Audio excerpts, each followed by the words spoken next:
1974ஆம் ஆண்டு கத்தோலிக்க மதகுருவாக பணியை துவங்கிய அவர் 1980களில் ஆவியானவரின் வழிநடத்துதலின்படி பட்டி தொட்டி எங்கும் இயேசுவின் அன்பை எளியவரும் கேட்கும் வண்ணம் பாமரனும் பாடும் வண்ணம் பாடல்களை இயற்றி பிரசங்கிக்க துவங்கினார்.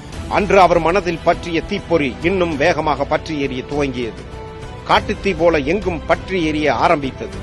பல பாடல்கள் மற்றும் துதி ஆராதனைகள் மூலம் பலருடைய வாழ்க்கையின் கசப்புகளையும் வெறுப்புகளையும் பாவங்களையும் நீக்கி இயேசுவின் அன்பை அவர்களுடைய உள்ளங்களில் மலரச் செய்தது. 1990களில் ஜெபத்தோட்டம் ஊழியத்தை காளையார் கோவிலில் நிறுவினார்.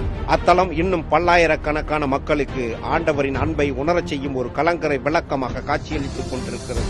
தேவ வார்த்தைகளையும் இயேசுவின் அன்பையும் அழகிய பாடல்களாக எழுதி ஜெபத்தோட்ட ஜெயகீதங்களாக வெளியிட துவங்கிய அவர் இன்று வரை 457க்கும் அதிகமான பாடல்கள் தமிழகம் மட்டுமல்லாமல் இந்தியாவின் பல மாநிலங்களிலும் ஏன் பல நாடுகளிலும் இன்னும் பல